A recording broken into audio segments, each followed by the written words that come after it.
সেগুলো লিখিত আকারে আমরা বলছি না। সেগুলো হচ্ছে ধরুন এই গুরুত্বপূর্ণ যে জায়গাটা, এই গুরুত্বপূর্ণ জায়গায় আপনার সন্নিকষ্ট মেচেদা স্টেশন, যেখান থেকে লক্ষ লক্ষ মানুষ প্রায় প্রতিদিন যাতায়াত করে।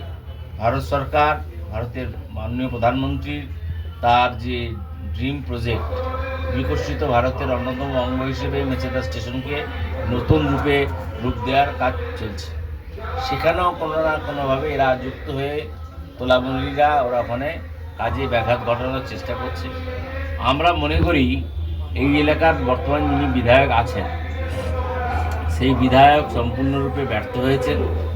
তিনি তার যা প্রতিশ্রুতি ছিল সেই প্রতিশ্রুতি তিনি পালন করতে পারেননি। আমরা এবারে আমাদের আমরা পরিকর এই কোলাঘাট পূর্ব বাঁশকুড়া বিধানসভা, আমরা কোলাঘাট নামেই চিনি, কেননা পূর্ব বাঁশকুড়া হচ্ছে বিধানসভা কেন্দ্র। স্বাভাবিক কারণে তিনি কখনো কখনো যে ধরনের প্রতিশ্রুতিগুলো বিভিন্ন জায়গায় দিয়েছেন, সেই প্রতিশ্রুতি পালন তিনি করেননি। এবং আমরা মনে করি আমাদের দলের পক্ষে এখানে সম্পূর্ণরূপে লুটতরাজ চলছে।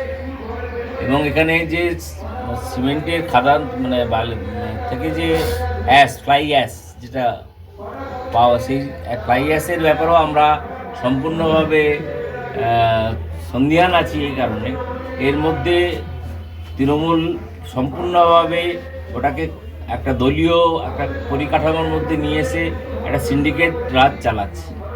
এছাড়াও তো বাকি রাজ্যের কথা আপনারা জানেন। বেকার যুবক বেকার ভাতা, যে বেকার ভাতাতে বেকারদের গতকাল থেকে লম্বা লাইনে দাঁড় করিয়ে রেখে মাধ্যমিক পাস 40 বছর বয়স তার মিনিমাম কাট অফ হবে। কারা কারা লাইনে দাঁড়াচ্ছেন? এমটেক পাস, এমএসসি পেরোচ্ছেন, ডক্টরেট পিএইচডি করার লোক, সেও দাঁড়াচ্ছেন। কেউ বলছেন মোবাইলে রিচার্জের খরচাটুকু যদি ওঠে তাই আমি যাব।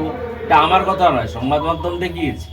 আপনারা প্রত্যেকটা সংবাদ মাধ্যমের কাছ থেকেই পেয়ে যাবেন, দেখবেন সংবাদ মাধ্যমই দেখাচ্ছে। এই যে প্রতিশ্রুতি, ভুয়ো প্রতিশ্রুতি, এই রাজ্য সরকারের এক মুহূর্ত ক্ষমতায় থাকার অধিকার আছে বলে আমরা মনে করি না। ভারতীয় জনতা পার্টি আমরা কমিটেড। আমরা মানুষের কাছে যে কথা বলেছি, আমরা ভাতা নয়, আমরা চাই স্থায়ী চাকরি দিয়ে মানুষকে স্থায়ীকরণ করে তাকে সেই জায়গায় নিয়ে আসা। আজকে অঙ্গনওয়াড়ি কর্মীদের মধ্যে যে ক্ষোভ বিক্ষোভ, গত পরশু কলকাতাতে মাননীয় কেন্দ্রীয় শিক্ষামন্ত্রী তিনি প্যারা টিচার এবং শিক্ষক অধ্যাপক সমস্ত শ্রেণীর এই যে স্কুলের কলেজের সাথে যারা যুক্ত, বিশ্ববিদ্যালয়ের সাথে যারা যুক্ত, তিনি বিস্তারিতভাবে বলেছেন যে কেন্দ্রীয় সরকার এই যে আমাদের যে টেট পরীক্ষা, এর একটা উপায় তিনি বার করবেন। কেন্দ্রীয় সরকার যে কোনোভাবে তার মাধ্যমে আমাদের বেকারদের যাতে কর্মসংস্থান ঘটে তার নিশ্চিতভাবে আমরা ঘটাবো। রেলের কাজ চলছে, বিভিন্ন ধরনের কাজ। এখন এরা হচ্ছে পুলিশ নির্ভরশীল হয়ে পড়েছে। আজকে আপনারা জানেন পশ্চিমবঙ্গে এমনই দুর্দশা, 7 জন AROকে সাসপেন্ড করা হয়েছে। নির্বাচন কমিশনারের কাছে প্রথম তো নির্বাচন কমিশনারকে আক্রমণ করে ধ্যানেশ ছিল, পরে আবার সুপ্রিম কোর্টে গেল, সুপ্রিম কোর্টে ধাক্কা খাওয়ার পরে আবার জ্ঞানেশের কাছে গেল, জ্ঞানেশ কুমারজির কাছে গিয়ে ধর্ণা বিক্ষোভ প্রদর্শন করলেন, আন্দোলন করলেন। তার ফল কি হয়েছে আপনারা সব জানেন। SIR এর কাজ চলছে, BLOদের দিয়ে বাধ্য করানো হয়েছে যে কী কাজ করার দরকার, কী কাজ করার দরকার নয়। অবৈধভাবে প্রধানমন্ত্রী আবাস যোজনার কাগজকে যুক্ত করা হয়েছে, যেটা কখনোই সুপ্রিম কোর্ট বলেননি। সুপ্রিম কোর্ট আধারের প্রশ্নেও বলেননি যে আধারটা ম্যান্ডেটরি SIR এর ক্ষেত্রে লাগানো যাবে।